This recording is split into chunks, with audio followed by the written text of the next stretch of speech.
Pokoknya masih sama, ibu kamu, dan ibumu. Beliau tidak puas, bertanya lagi, semuanya Rasulullah pasar pola ya Rasulullah. Pas kanjeng Nabi jawab, abuka, bapak kamu. Jadi yang sepogarinto yang wajib kita taati, yang wajib kita muliakan, ternyata ibu disebut sampai 3 kali. Sementara bapak hanya sekalian. Jadi ibu telok, bapak setong.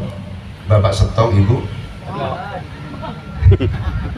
Artinya apa? Bahwa taat kita kepada orang tua, nikah kepada ibu yang telah mengandung kita selama 9 bulan lamanya, nikah harusnya 3 kali lipat daripada taat kita kepada orang sepuh laki. Nikah kanjeng Nabi olehna amul jaga garing bini luar biasa. Melana kalau di mana-mana kampung nikah selalu ada jamaah sholawatan dari kaum muslimat.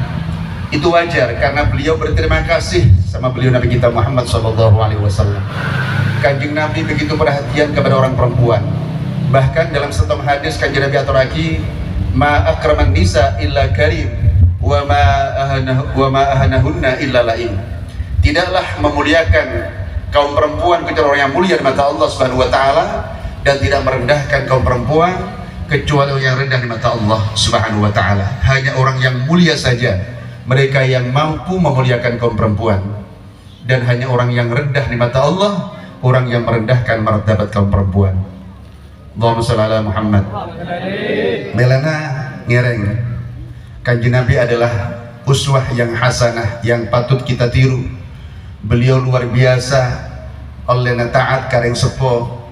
Beliau luar biasa olehna menghargai kaum perempuan, karena beliau tahu bahwa siapapun di antara kita, apapun pangkat dan kedudukan kita, itu karena terlahir dan kasih sayang dari seorang ibu. Melana ibu Karinto adalah keramat egi. Jadi artinya lebih-lebih ibu-ibu Karinto diberi kanjeng Nabi al-madrasatul lil aulad. Jadi ibu Karinto adalah madrasah pertama bagi anak-anak. Ibu-ibu harus berikan contoh yang baik bagi anak-anak, karena yang ditiru oleh anak kita adalah ibunya. Orang yang paling dekat dengan anak kita adalah ibu. Maka ibu tidak boleh berkata-kata yang tidak baik.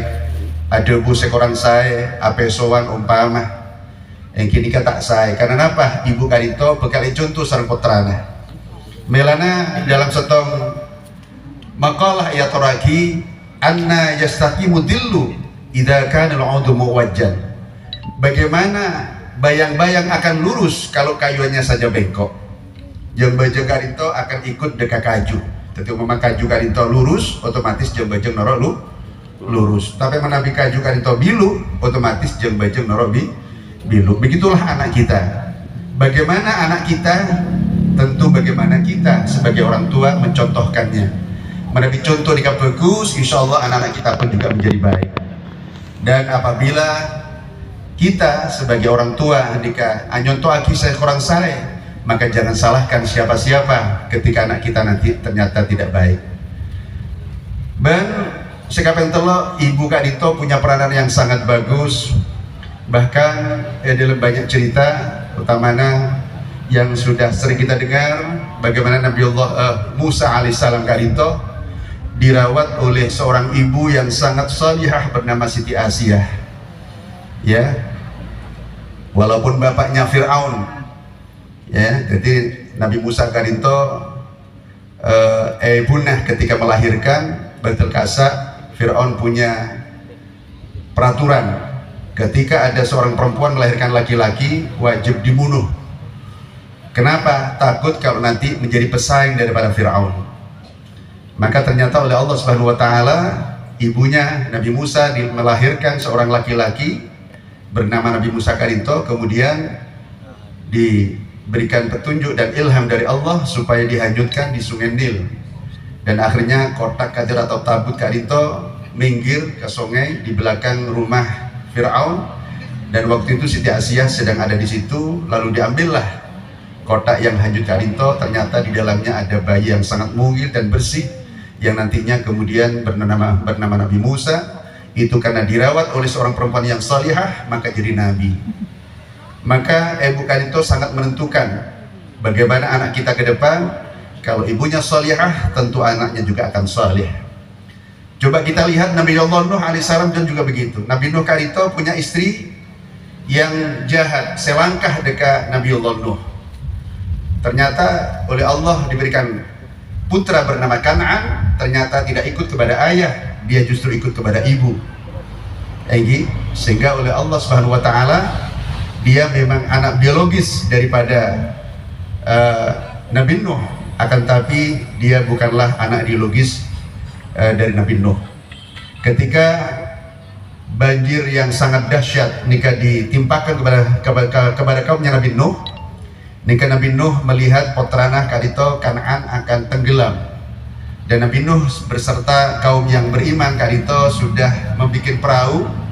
Oleh Allah diperintahkan untuk bikin perahu, dan akhirnya semua kaumnya ikut kepada Nabi Allah Nuh alaihissalam. Ternyata ada banjir yang begitu dahsyatnya, yang konon katanya banjir kadito sampai 40 hari 40 malam kati nikah, dan berterkasa putranya Nabi Nuh bernama Kan'an akan tenggelam. Maka dipanggil oleh Nabi Allah Nuh, ya bunayyar kam ma'ana, nah ayo nak benak nak malah selamat benak. Tapi Allah mengetahui Nabi Nuh akan menyelamatkan putranya, tapi karena anaknya tidak taat kepada Nabi Allah Nuh alaihissalam, maka Allah mengatakan, ya Nuh, innahu laisa min ibnik, innahu amalun ghairu salih. Nuh, jadi dia bukan anak benar, dia punya amal perbuatan yang tidak baik. Jadi yang memisahkan Kan'an dengan Nabi Nuh adalah Allah Subhanahu wa taala. Kenapa? Karena anak kadito ternyata ikut kepada ibunya, menjadi anak yang tidak saleh, sehingga tenggelam bersama orang-orang, bersama kaumnya Nabi Nuh yang tidak beriman kepada Nabi Allah Nuh alaihissalam. Ini kepada termujaki betapa seorang ibu kadito sangat menentukan terhadap perkembangan anak kita. Itulah yang oleh Rasulullah gambarkan kepada kita, betapa kita taat kepada ibu nikah jauh 3 kali lipat daripada taat kita kepada bapak kita.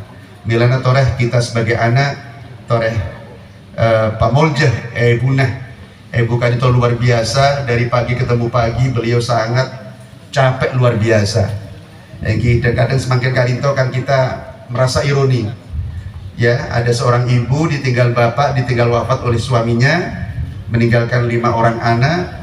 Maka sang ibu ini bertanggung jawab sampai anak-anaknya semuanya bisa mondok, bisa kuliah, sampai semuanya tamat, bahkan sampai menikah, ya, dengan apa? Single parent, dengan seorang diri kadito.